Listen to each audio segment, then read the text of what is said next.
Hello, I am Sudhanshu Kumar and I am present here to share something about past and infinite tense. Yesterday, I completed I completed the chapter tense of topic past present tense. So today we have to learn past indefinite tense. So let's start it and understand it very carefully. तो जैसे मैंने बताया था कल कि present tense खत्म हो गया और मैंने प्रेजेंट टेंस को बहुत ही अच्छे तरीके से मैंने बता दिया था और इसमें कोई दिक्कत की बात नहीं है। तो यहाँ पे जो पास्ट इंडेफिनिट टेंस है वो हम समझेंगे कैसे और कैसे ये बनेगा। तो यहाँ पे टेंशन की कोई बात नहीं है, क्योंकि जैसे मैंने प्रेजेंट टेंस को अच्छे से समझा था वैसे ही हम पास्ट इंडेफिनिट को समझेंगे। जैसा प्रेजेंट इंडेफिनिट है वैसा ही पास्ट इंडेफिनिट है, कोई अंतर नहीं है। अगर आप प्रेजेंट इंडेफिनिट या प्रेजेंट टेंस को अच्छे से समझ चुके हैं तो यहाँ पे पास्ट इंडेफिनिट या पास्ट टेंस को भी अच्छे से समझ जाएंगे। तो यहाँ पर देखना है जो प्रेजेंट इंडेफिनिट था उससे कुछ न कुछ मिलता जुलता है पास्ट इंडेफिनिट, प्रेजेंट कंटीन्यूअस से मिलता जुलता है पास्ट कंटीन्यूअस, प्रेजेंट परफेक्ट से मिलता जुलता है past perfect, present continuous tense से मिलता जुलता है पास्ट परफेक्ट कंटीन्यूअस। तो एक दूसरे से मिलता ही है। सिर्फ यहाँ पे है जो वहाँ प्रेजेंट की बात हो रही थी अभी की, और यहाँ पे जो बात हो गया है, लेकिन स्ट्रक्चर बहुत ही मैच करेंगे, इसमें कोई दिक्कत नहीं है। तो सबसे पहले हम इसका हिंदी समझेंगे तो ये बनेगा कैसे। तो पास्ट इंडेफिनिट टेंस ऐसे टेंस होते हैं जिसके हिंदी के वाक्य के लास्ट में आ, ई, ए, आ था, ई थी, ए थे, ता था, ती थी और ते थी। अब एक चीज देखो, मैंने प्रेजेंट इंडेफिनिट में ये तो कॉमन बताया था, ता था, ती थी और ते थे। उसमें क्या था, प्रेजेंट इंडेफिनिट में ता है, ती है और ते है, जो आते हैं वो प्रेजेंट इंडेफिनिट है। लेकिन इसमें ता था और ती थी, मतलब उसमें है की जगह पे यहाँ पे थी आ गया तो ये पास्ट हो गया, और वहां पे है था तो प्रेजेंट हो गया, लेकिन ता तो है ना सेम, क्या कोई दिक्कत नहीं।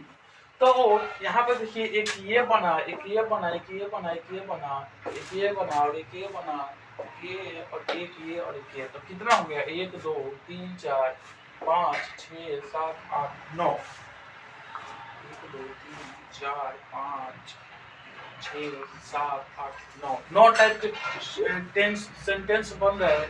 तो कैसे बनाएंगे यहाँ पे आप अच्छे से देखिएगा। मैंने पत्र पढ़ा, अब यहाँ पे देखिए पढ़ा, तो यहाँ पे पहला ये हो गया, दूसरा तुमने खाना बनाई, तीसरा वे लोग कल गए, चौथा तुमने पत्र लिखा था, पांचवा वह सोई थी, छठा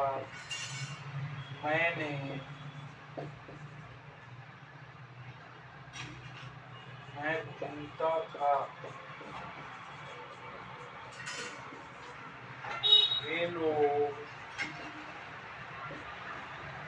घूमे थे,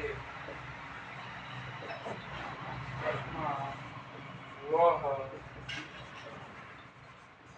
सोचती थी, नौमा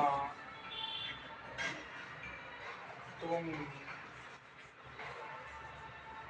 बोलते। अब यहाँ पे देखो 9 टाइप का सेंटेंस बनाए हैं, वाक्य बनाए हैं, और जो 9 अलग ही है, कोई सेम नहीं है। मैंने पत्र पढ़ा, तो यहाँ पे हम इसको देखेंगे तो पढ़ प्लस आ, पढ़ा। समझ में आया वर्ड पीछे? ये तो पढ़ा बना, तो यहाँ पे आ से मैच कर रहा है, तो ये मेरा पास्ट डिफिनिट हुआ। तुमने खाना बनाई, तो बन के बना के बाद ई आया, कोई दिक्कत? तो ई मैच कर रहा है। वे लोग कल गए, तो गया में प्लस ये जोड़ देंगे तो गए हो जाएगा। कोई दिक्कत है? नहीं है। तो ए क्या इससे मैच कर रहा है? तुमने पत्र लिखा था, तो आ लिख में आ है, तो था तो आ था। यहाँ पे ई थी, यहाँ पे ता था, और यहाँ पे ए थे, और यहाँ पे ती थी और ते थे। क्या इस सबसे लास्ट में मैच कर रहा है? तो देख रहे हैं, और सभी अलग है, कोई सेम नहीं है। ये जो मैंने 9 लिखा है सभी अलग टेंस है, पास्ट इंडेफिनिट के अलग टेंस है। मतलब टेंस का मतलब अलग वाक्य है। देख रहे हैं ना, अलग अलग वाक्य है। मैंने पत्र पढ़ा, तुमने खाना बनाई, वे लोग कल गए, तुमने पत्र लिखा था, वो सोई थी, मैं घूमता था, वे लोग घूमे थे, वो सोचती थी, तुम बोलते थे। कोई दिक्कत नहीं है। अब ये जितने टाइप का बना है, सारा का स्ट्रक्चर एक ही होगा। ये सारे का स्ट्रक्चर एक ही होगा, और वो स्ट्रक्चर क्या होगा? सब्जेक्ट, V2 और ऑब्जेक्ट, और कुछ नहीं। मैं पत्र लिखा था, यही लगेगा। ये मैंने खाना बनाई, यही स्ट्रक्चर लगेगा। वे लोग कल गए, यही स्ट्रक्चर लगेगा। तुमने पत्र लिखा था, यही स्ट्रक्चर लगेगा। वो सोई थी, यही स्ट्रक्चर लगेगा। मैं घूमता था, यही स्ट्रक्चर लगेगा। वे लोग घूमे थे, यही स्ट्रक्चर लगेगा।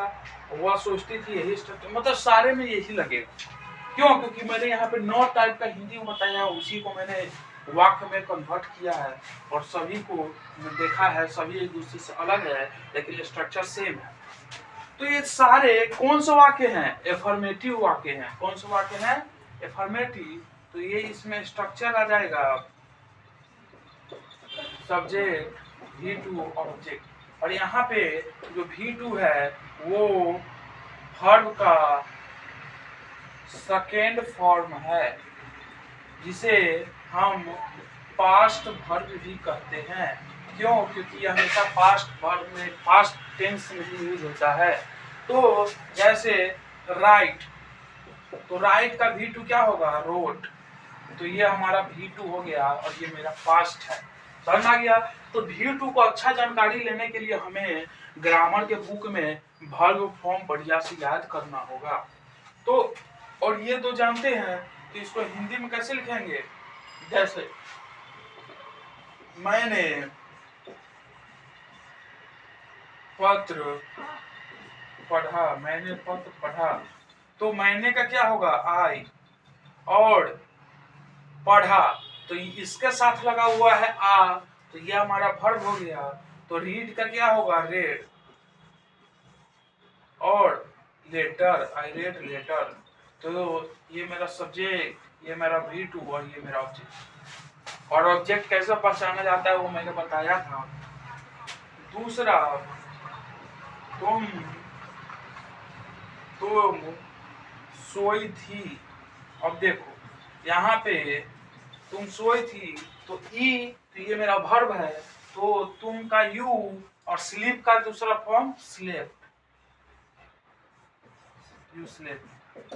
कोई दिक्कत नहीं। समझ में आ गया? बहुत अच्छे से क्लियर हो गया। और इसको इतने प्रकार से बना सकते हैं।